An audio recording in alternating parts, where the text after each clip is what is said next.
Makes me wonder why the hell so many people are trying to tell me to slow down.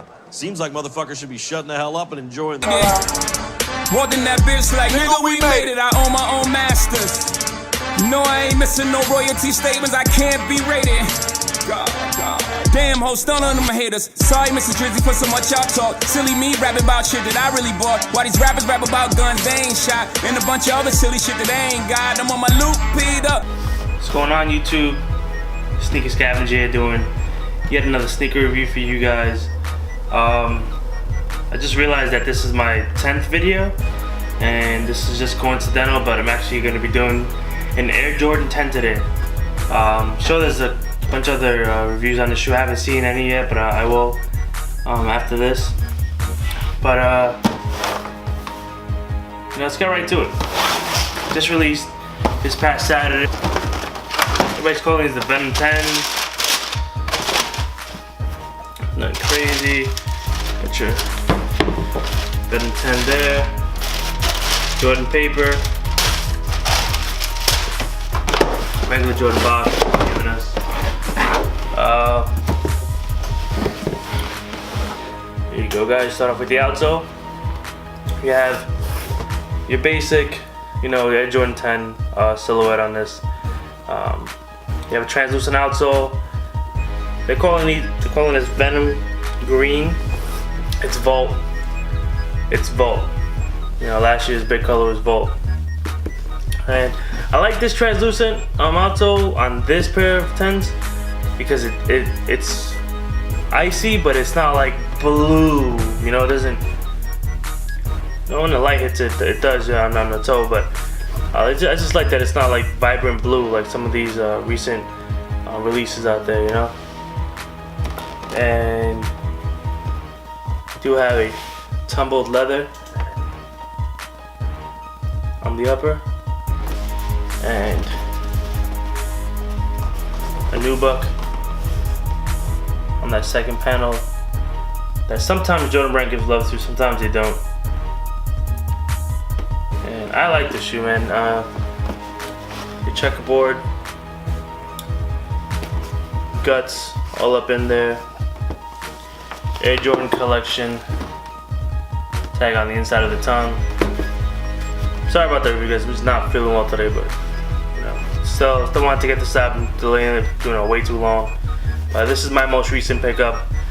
Funny story with this sneaker was I picked it up after I went to Soul Exchange, where I thought I was gonna pick up some, crazy heat, and ended up not buying the sneaker. And one thought I had through my head going while I was thinking about the sneaker the whole time, for the week that I was releasing.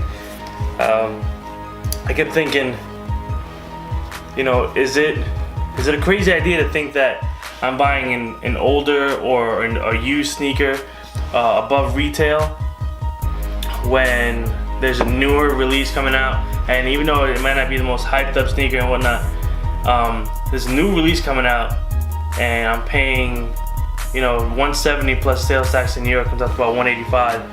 So $185 for the newest Air Jordan, which when I was younger that's what it was about. It was the older colorway didn't matter anymore. It was about the newer colorway. That's what everybody cared about. So once you got the newer colorway and you were still rocking the old one, you were played out. Like, dude, you were whack. You're not. That's not cool. Now it's kind of like the trends have changed, and the older sneaker you have, the cooler you are. But then the more you end up paying for it.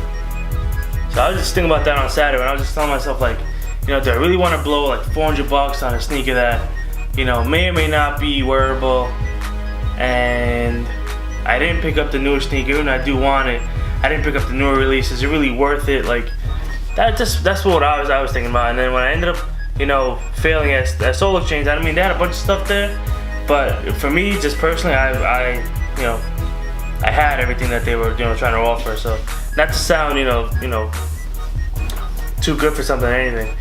I'm not gonna double up or triple up on something that I have. I was kind of looking for stuff that I didn't have, a couple of gems that I was really looking for. And the sneakers, it was stuck in my mind.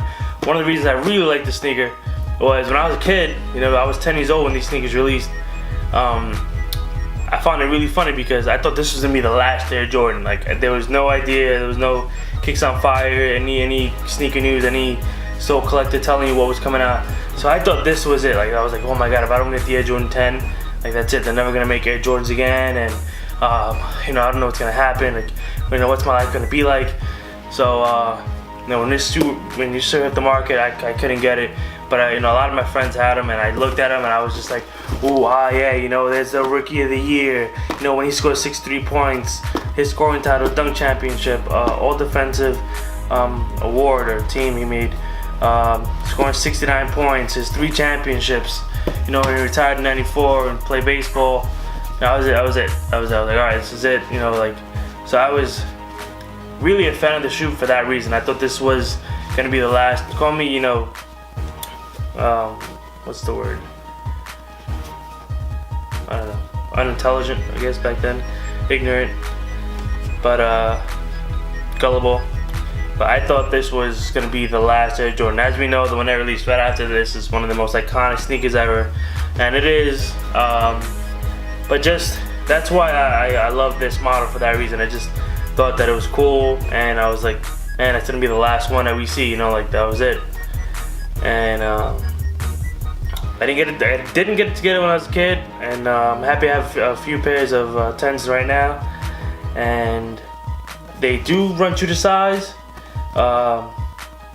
Shout out to Adam DeFresh. I'll put his information right along the bottom here, down here, yeah, somewhere. It'll be on the screen somewhere. I know that the Steel 10 is one of his favorite sneakers of all time. He has his own history.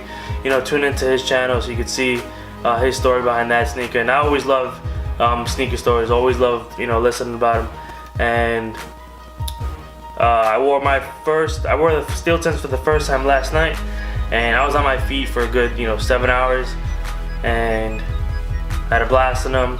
Super comfy. Didn't want to take off my feet, and they come with that full max bag in the midsole, so you're gonna feel that when you put them on.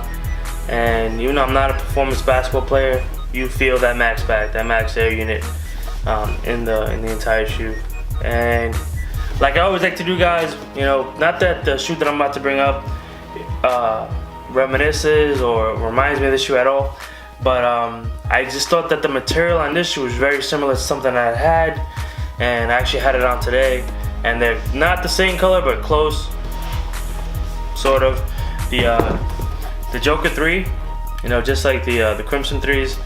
I didn't want to pull the Crimsons out, I already had these out, but the leather, the tumble leather that's on here is exactly the same as what's on the Air Jordan 10, the Venom 10s, but it's identical. Same tumble, same shine. To me, it's not like the Black Cement 3s. The Black Cement 3s are like a lot shinier. That tumble leather is a lot shinier than what's on this Venom 10. But yeah, guys, I mean, I know it's a little late, but I had no problem picking these up. Again, I told you I left Soul Exchange at about like 5:30, and I walked over to the Foot Action that's on 34th, and you know, said I needed my size 10. Boom, got my size 10. And yeah, these are dope. I can't wait to rock them soon. Again, we still have some crummy weather in New York City. Supposed to get snow tomorrow. I'm not a fan of snow at all, especially icy bottoms in snow. Don't do well. Just don't. And you get the salt, the snow, everything turns super yellow really quick. I'm not against it. I just like to keep my sneakers kind of like as clean and as new looking as possible without them always having to be, you know, brand new and dead stock. But yeah, guys, thank you for tuning in. I'll give you another quick look at the sneaker, a little close-up look. And I mean, if you get to pick these up, you know, get those nice little vibrant hits on the inside, that's always pretty cool. And the bottom, I mean, you guys know the outsole to the 10. You know. Naive, you know, that's what I was thinking of, naive. I was very naive when I was 10 years old and thinking that these are gonna be the last Air Jordans, and here they are. You know, I'm 29, and the 29 is soon to come out, so you can kind of say I was born with the Jordan, but not really. But big fan of these, man. I've always liked the 10, and I'm happy to have a few pairs in my collection. And this colorway was a must. I mean, I just knew I needed it. And thank you guys for tuning in. Please like, comment, subscribe, spread the word. You know, I'll keep doing as many videos as I possibly can. I just love. I don't know. Every time I look at a show, I just find a way to look at it. Oh, this intrigues me. This is cool. But that new book is also on the tongue there too, guys. Because you guys get to see the new book right there. Love that. Sorry, won't make it any longer. Thank you guys. Like, comment, subscribe. Please say something. You guys want to see something? You want more videos about something else? Let me know. And this video's getting too long. Thank you guys for tuning in. If you lasted this long, thank you. And I'll see you guys soon.